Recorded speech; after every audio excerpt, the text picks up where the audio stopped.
Have you ever wondered how a healthy relationship can truly transform your life? Many face the hurdles of understanding communication, navigating the complex dynamics of personal connections. These challenges are numerous, confronting our past traumas, maintaining intimacy in our long-term partnerships, and balancing parenthood with personal growth. Today, we welcome Jayde Hanna, a relationship coach offering insights and real-world solutions. In this episode, you'll gain practical strategies for communication, learn the art of setting boundaries, and discovering the role of personal authenticity in fostering lasting love. By the end, you'll be equipped with tools for nurturing a healthy relationship and be inspired to start your journey towards a deeper, more meaningful connections. Welcome aboard The Nichole Show with host Nichole Hamilton. Our task is to educate, empower, and change lives. Join us for stories of resilience and rebirth. Honest talks that inspire and challenge you. Are you ready to make a move? It begins now. Welcome back, guys, to The Nichole Show, where it's definitely not scripted, where we follow our intuition. We have some juicy chats, and I am always delighted to have a beautiful guest in, and today's guest is Jayde Hanna. I have known her, I think for about 7 or 8 years through the coaching world. And for those watching on YouTube, I have my Cool Story Bro shirt on. So big shout out to Paul Alicio and Juliet Lever from Evolve and Relaunch.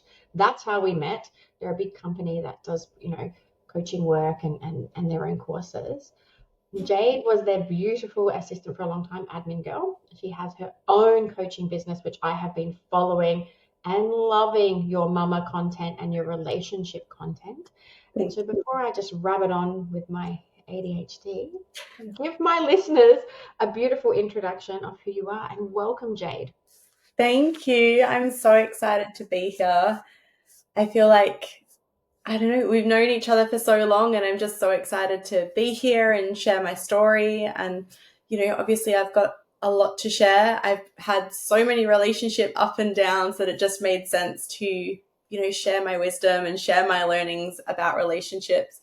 I've made every relationship mistake that there is to make. Everything from winding up in a DV relationship that nearly cost me my life to finding the man of my dreams and creating the life that I didn't even think was possible. So I'm so excited to share what I know.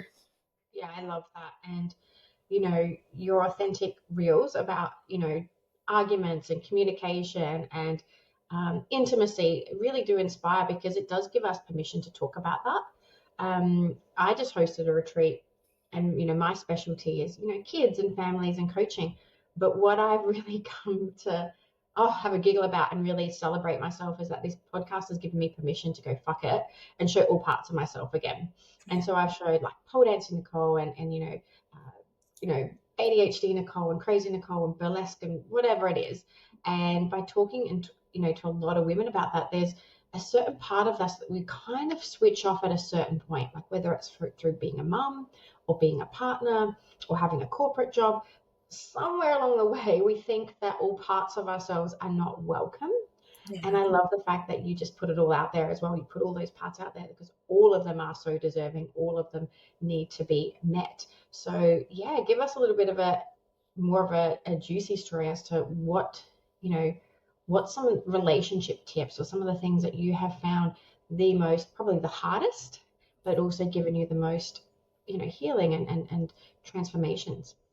Gosh, it's so hard because I feel like there have been so many relationship up and downs, but I think the very first one that comes into my mind was actually watching my mum and dad's relationship unravel. They divorced when I was quite young. I think I was around 8 years old. And one of the earliest memories that I have is actually my mum putting her fist through a bathroom window. She was so upset by something that my dad had said. And my dad had struggled quite badly with drug use, with gambling, all sorts of different addictions. And it ultimately led their relationship to breaking down. And I think that was when I really realized that healthy love takes work. It is not something that you are taught early on, and it's not something that's really modeled very well anymore. And I just became obsessed throughout my life of being loved. It led me to a real desire to be loved by other people. And I fell into many bad relationships, and, one of them being my DV relationship with my ex-partner nearly 10 years ago now, where he ended up holding a gun to my head. And it was after that point that I was like, something has to change. I need to learn more. I need to dive deeper into who I am, what I want, and what healthy love actually is. And it just started this big journey of learning, of observing, of unraveling, and diving headfirst into that. And it wasn't until I met my current partner, who I've been with for 8 years now, that I really started to understand, love takes work. We need people, we need therapists to lead the way and show us and give us the tools and the strategies and stuff that aren't modeled to us as kids, or maybe have been modeled to us but need a little bit refining and need that outside opinion and that outside expert. And, my relationship unraveled after the birth of my daughter, and I've realized how much having children actually impacts on your relationship. It's massive. It's a whole nother soul being born into what was a two-person union, and you have to navigate around that. And I thought I had it figured out because I had, have a beautiful stepdaughter who was in my life as well. And, I thought, oh, it'll be easy when our own kids come along because, I've already had the practice. But it's just not that way. It takes work. It takes a new level of commitment, a new level of learning. And I think that's what I love so much, is just learning how to relate to your partner. It's called a relationship because it's a journey. It's something that you go on together. 100%, 100%. I just love that. There's so many beautiful drop-ins there just for me, like when you speak, and thank you for your truth.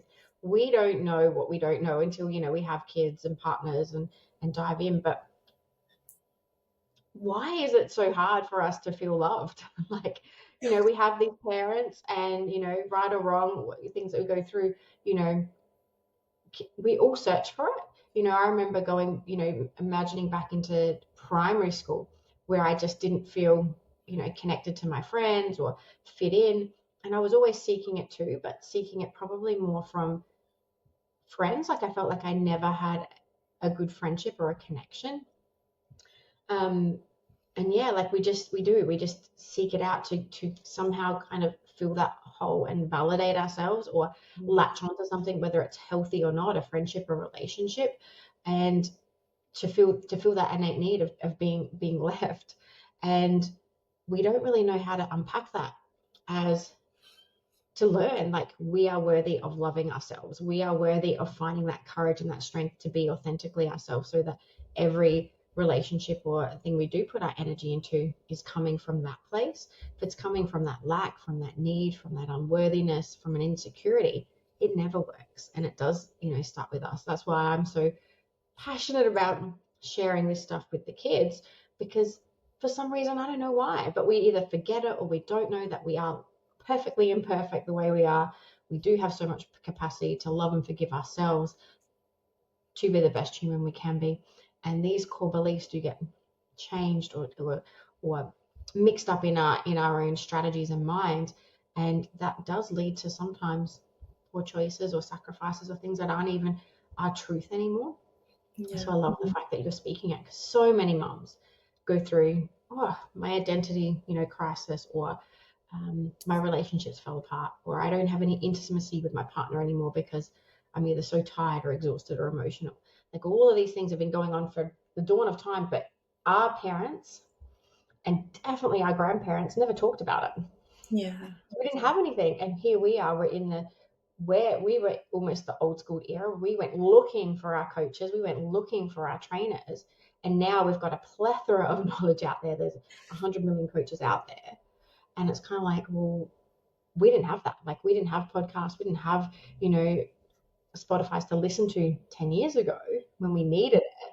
So having the strength and the capacity to talk about everything, I know my parents were like, "Why are you talking about that online to start with?" It's like you've conquered your drug addiction. Don't talk about that. Like you've done this. It's like, well, no, because I feel such a calling to share.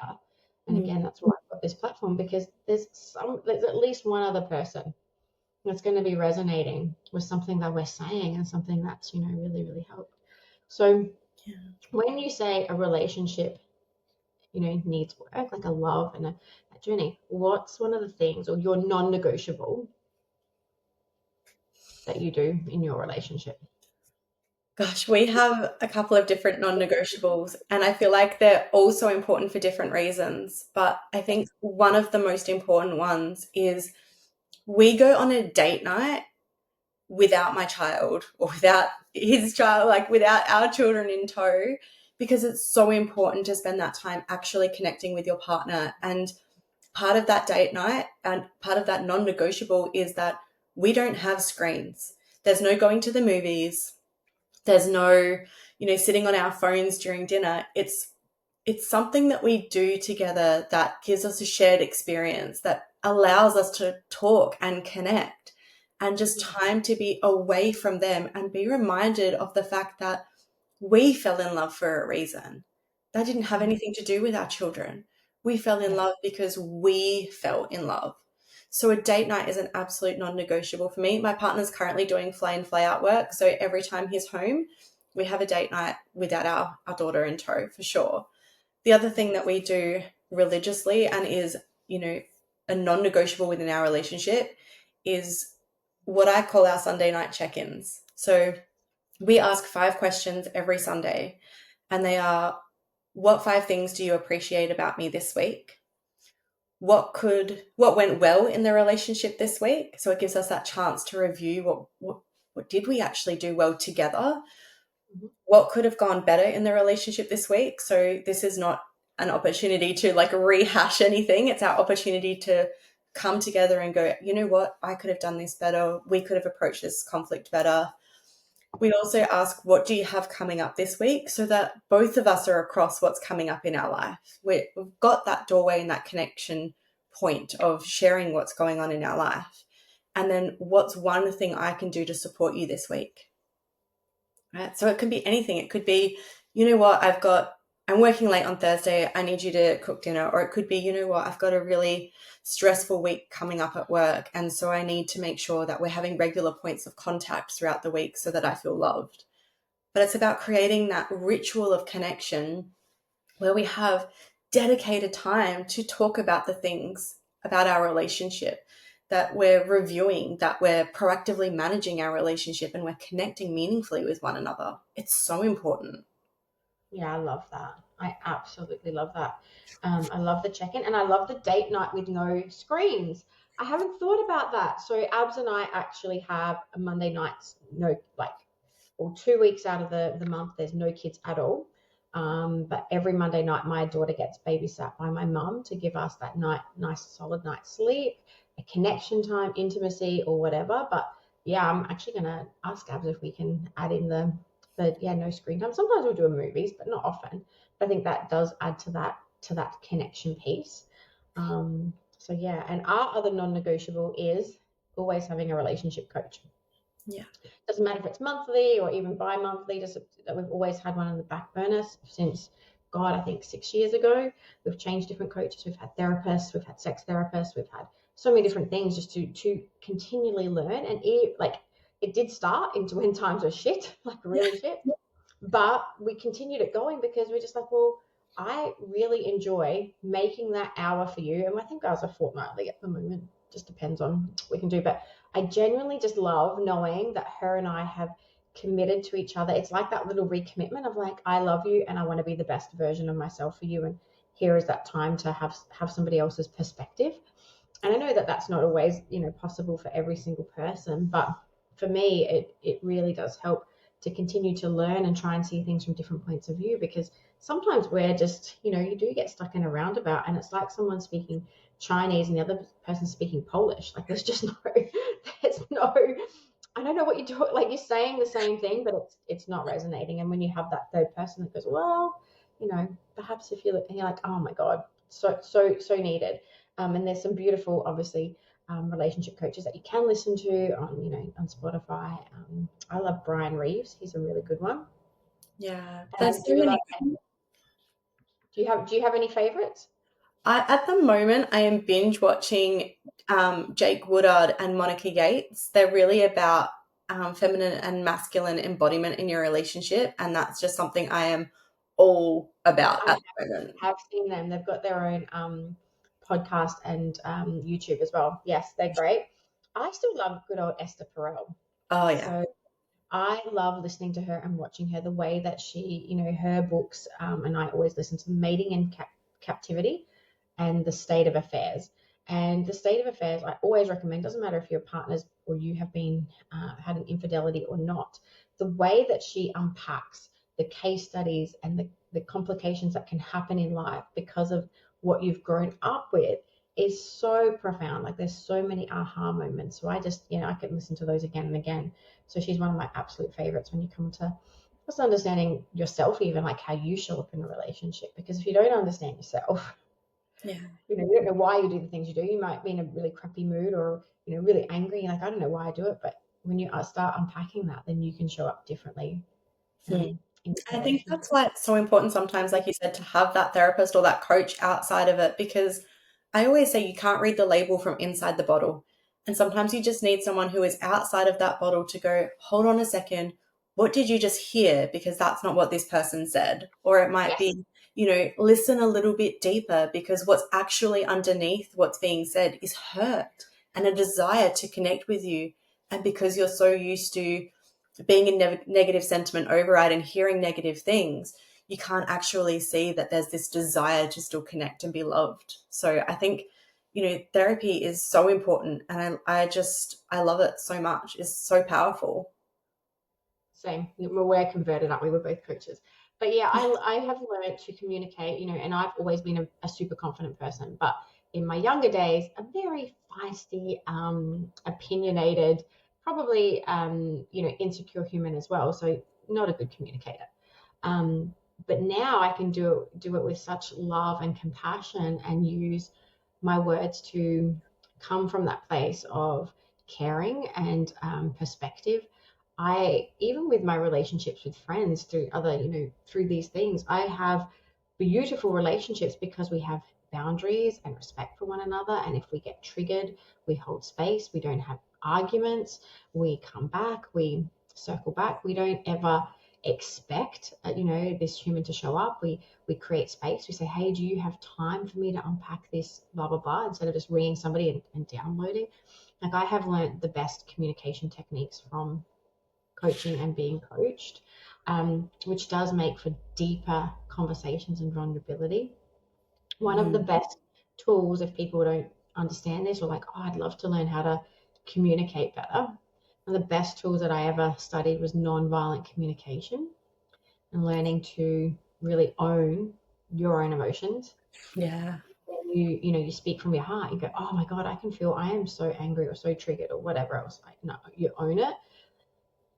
When you don't throw back at the person like you said this or when you did this, like when you're doing that, you're putting that person straight up on the wrong foot.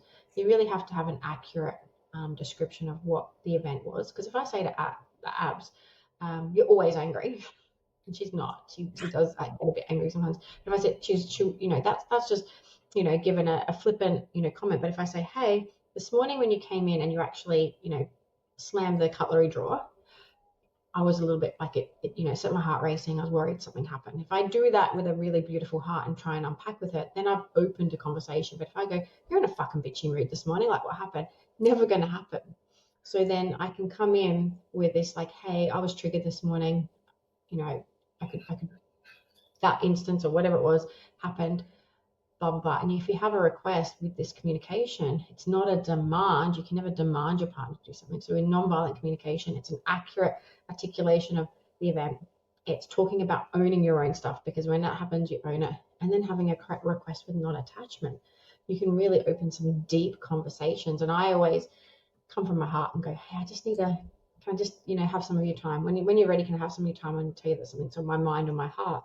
It's way better than, you know, busting through the front door going, hey, I need to fucking tell you something. Your partner's not going to listen. No one likes it when it's that way. And most of our families, we're not taught that communication style either, of having respect and boundaries and owning their own stuff first before articulating.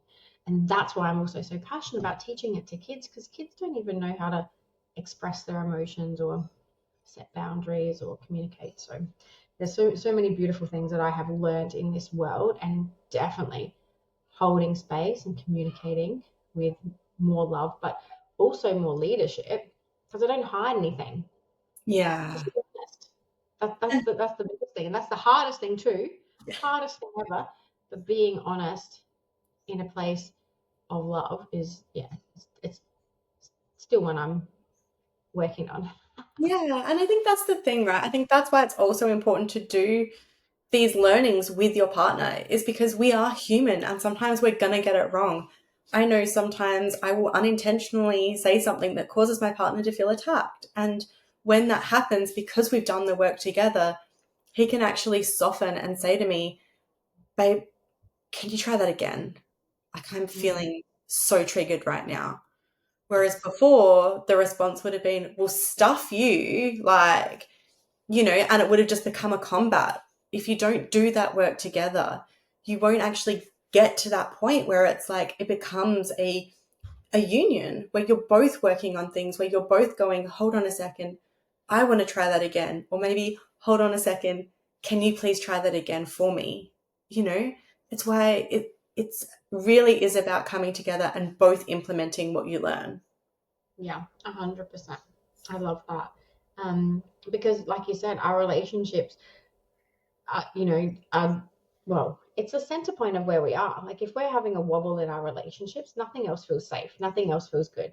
You know, going to work, being with your own kids, if you have kids, doing anything else, like that nervous system cannot relax. And Yeah. so by putting that beautiful energy into coming back. So one of the things that that Abs and I do is always, she loves space and I like to work it out. So I'm the fixer and she's the avoider. But we have a thing of like, do you need space or do you want to come back to me with that? So I know my fixer can just take a minute. Abs avoider can take a minute and we'll come back. And with some of the really big things, I've learned that Abby loves to write. So giving her the freedom to put it all down in text, because I love using my voice, but that's not everyone's cup of tea. So letting her having that space to pop it down in writing, to really see it, to really feel it, that's a beautiful therapy for her. And so I just have to say, do you want to text that to me later? Do you want to have a think on that? And that also gives me, and also Abby will give me a time frame because my fixer starts panicking. So she'll be like, I'm going to reply to this, blah, blah, blah.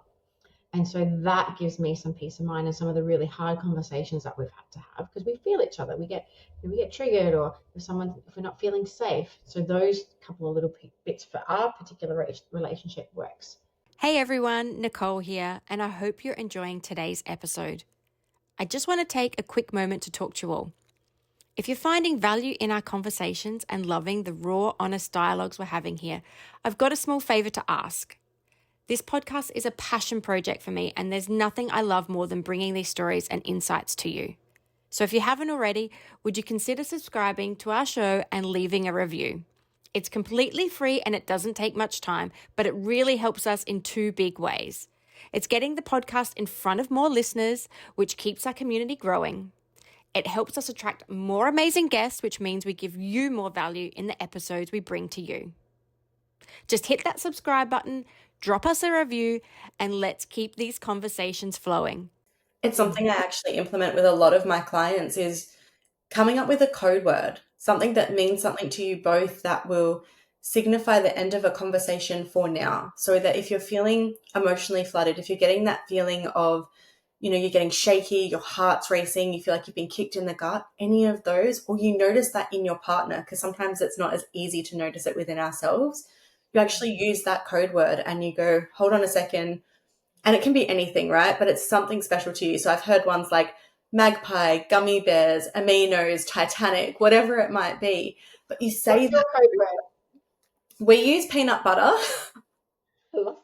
I don't know why. It's just something we came up with. And when he says peanut butter to me, that's it. That's the end of the conversation. I don't try and get the last word in. We both just stop and we take at least 20 minutes apart from each other, because that's how long it takes for the cortisol to leave your body, is 20 minutes. So we take at least 20 minutes apart, and we'll generally say, we'll come back to this in 20 minutes or half an hour or an hour or whatever we need. Or if we're not sure, we'll just come back together after the 20 minutes and go, I need another 20 or whatever. And then we have the conversation after our nervous system has had that chance to resettle, for that cortisol response to leave our body. Otherwise, you're just going to keep escalating and escalating and escalating. And then before you know it, there's yelling, there's screaming, there's name calling, there's all of those sorts of things that don't allow us to feel safe. And especially when you have children, they're seeing that. So they're seeing it's okay for, your parents to take time apart from each other, and they'll come back together and they'll resolve the conflict. And so often I hear people saying to me, like, we don't argue in front of our kids, it's not okay. And it's okay to argue in front of your children, provided they see the resolution as well. They need to see that you're going to resolve the conflict. It's so important for them to see, like, it's okay to disagree. It's okay to have frustration. It's also okay because there's resolution at the end of it. There's understanding created. Yeah, 100%. I do remember when Abs and I were having a bit of a wobble in a moment, and Abby was crying and Aurora was a bit younger, and she's like, don't cry, mummy. And she just like started bawling herself. And it was just a really good reminder for us to say it is okay, and, for us to come back together as a unit and to feel angry or upset with each other, but we still love each other, and, we move through it. And I love what you just said as well, Jade, like having that beautiful code word. I'm going to try and implement that with Aurora and also some kids, because just yesterday, the other day, so Aurora has big emotions and some sensory needs. And when she does get stuck in a loop, it's 45 minutes of screaming, and there's nothing you can do. And I can hold space for other children, but when Aurora does that, it's super hard for me, because it plays on my nervous system. I start getting shaky on inside, and it's super hard for me to regulate. The other day, I thought she was going to have another meltdown because McDonald's didn't have her ice cream, and that would normally set her off. We have to drive to another one. They clean their machines once a day, and lo and behold, most of the times we go there, it's the vanilla's off. Anyway, I said to my friend, because I was on the phone, I was like, uh-oh, Aurora's about to have a meltdown. And then she just comes from the back seat and she goes, why not have a meltdown? I'll just have the hot chippies. And I was like, oh, I'm so proud of you. Like, you're allowed to be angry. I'll get you one later.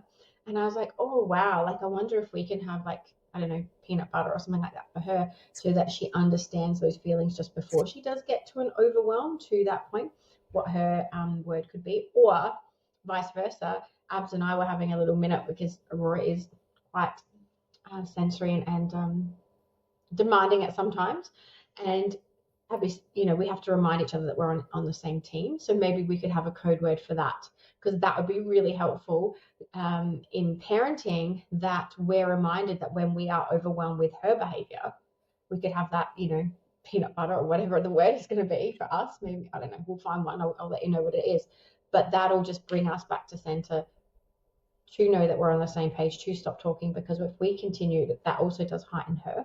Yeah. Might be a really cool one. I love that. I'm going to see how that goes. We used to do that a lot with, like, my stepdaughter, because she had a lot of unhealthy relationships modeled to her in her life. And so sometimes if we felt like we were going to get to a point where we were going to be in an argument, we would literally just say little eyes, little ears. And it would be a reminder of, like, hey, she's watching. Like, how are we going to come back and de-escalate the situation, or be reminded of the fact that we're a team so that we can approach this? And it's so good, because, like, that code word will trigger it within you straight away, and you'll go, oh, they've said peanut butter, or they've said magpie, or whatever the case may be. And it's like, hold on a second. And I love the fact that, Sophia's coming up to 3 and she's already established her voice, and we'll get to the point where if she doesn't want to be touched, if she doesn't want to talk about something, she'll just say, please stop. And as soon as she says, please stop, that's it. It's hands off, whatever she needs. That's your boundary. And then when she's ready, she'll come and talk to me. Yeah, I love that. We do use a lot of Bluey as well. Like, we love watching Bluey. I love the metaphors and that. We're actually off to Bluey World next month. November. I keep thinking we're in October already. And we use big girl bark. Like don't forget, use your big girl bark and say what you mean. Don't hold back. And so we definitely use a lot of those metaphors because, again, I think that's something that I don't know whether we've just changed or we're trying to give our children a beautiful voice for their emotions and things, because when we were brought up, it was like kids were seen and not heard, or do as I say kind of thing, and put up and shut up. And we were made to kiss every family member and hug every family member and say goodbye and use your manners. Whereas there's got to be a little bit of give there. If a child really doesn't want to hug, even my mum does get offended sometimes, but that is her choice. We do have to respect her boundaries, and when she wants to come back, then that's when it's beautiful. And so really listening to those cues, within reason, like you don't just let your kid do everything, but if they don't want to hug, if they need some space, using those things, teaching them those values and boundaries. Because if we're saying no, you have to do it anyway, that's wiring them for making, like, not listening to their own boundaries later on in life. Yeah. So I find it so interesting that quite often, if we implemented the same things with our partner as we did with our children, our relationships would be so much better.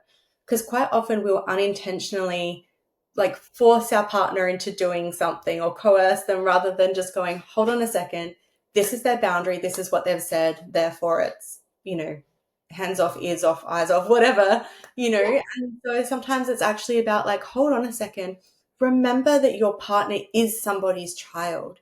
They still have an inner child, and sometimes you need to speak to them with the kindness that you would speak to a child. Yep.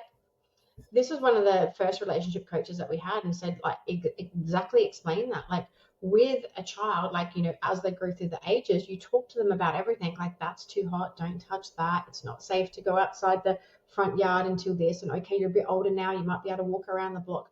Like, every single part of their growth, you re-establish and re-communicate boundaries. Yet in a partnership, we don't talk like that. We're just like, I expect my partner to know what my boundaries are, even if they shifted from the time when we very first got together to 10 years down the track. I expect my partner to know what I want, when I want, how I like it. And if they cross that boundary, heaven forbid.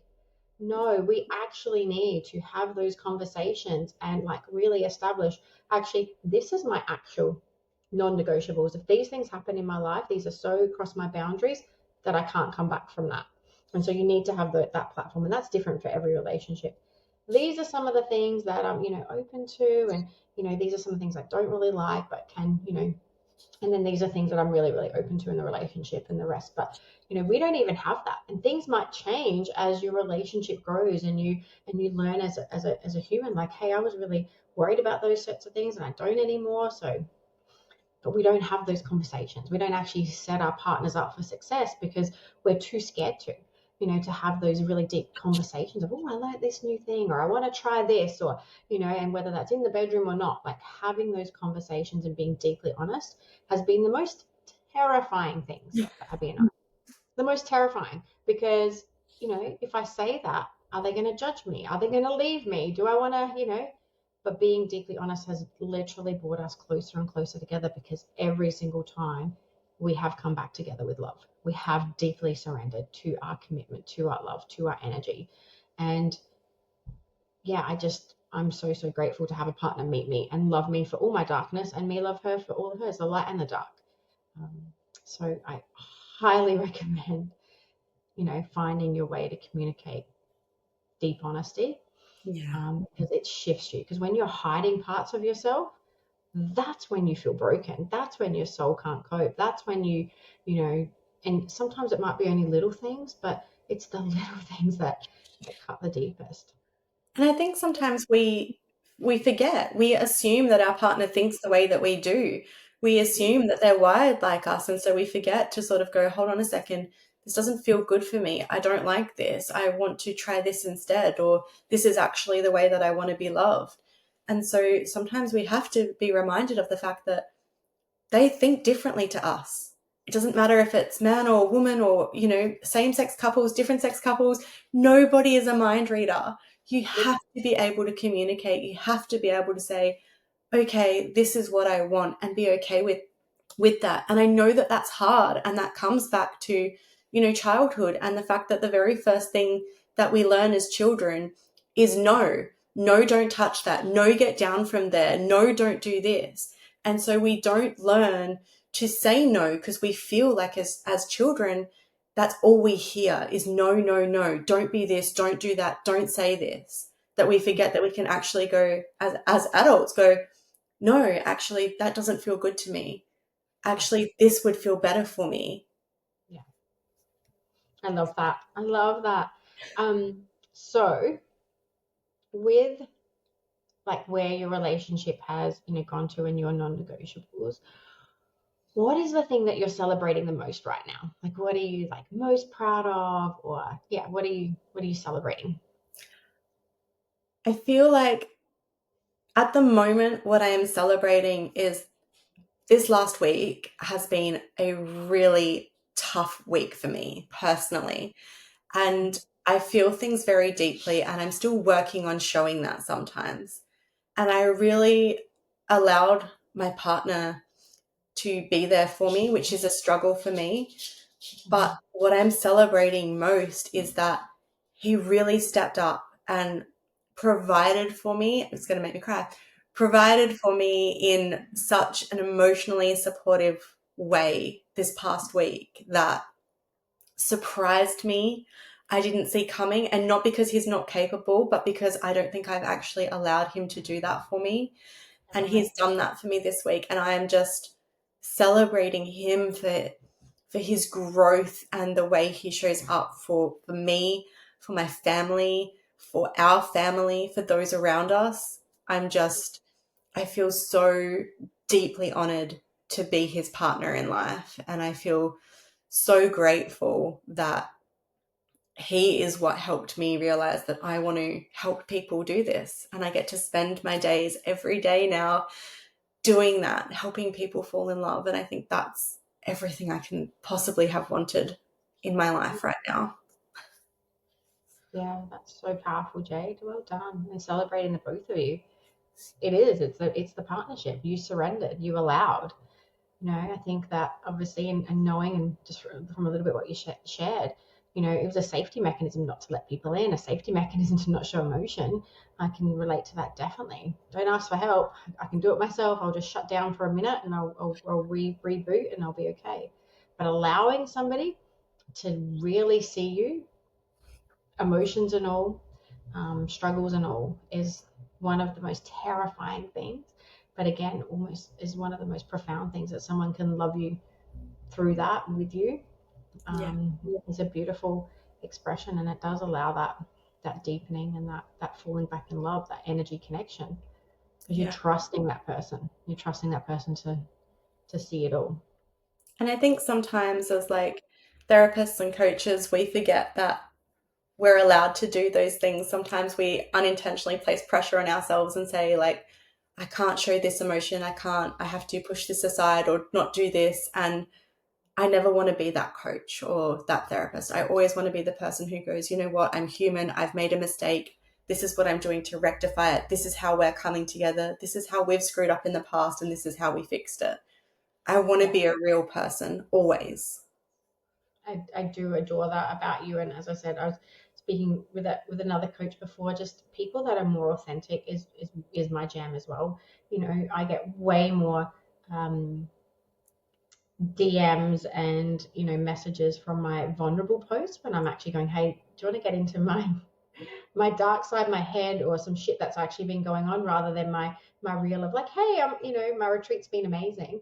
When I show some of the other vulnerabilities and saying, hey, I'm having a wobble, someone fill my cup with my one of my love languages of positive word affirmation. I really enjoy that, and it was definitely something that I also had a inner critic of. I was like, oh, my coach, I'm not allowed to be weak, or I show that I'm having a minute. I'll come back to that later. And no, having the courage now to step out and go, I'm human too. I fuck up still. I still have my own coaches. I think that makes it way more relatable, and people go, oh yeah, I really do. Like I fully celebrate that in the coaches that show it all, because way more relatable. I'd much rather have a coach that's made heaps of fucking mistakes so they can talk about it. 100%. And now I look at it as like the people who make more mistakes learn the most lessons as well. So if you, Oh God, I must be so wise. I've made heaps of I know me too.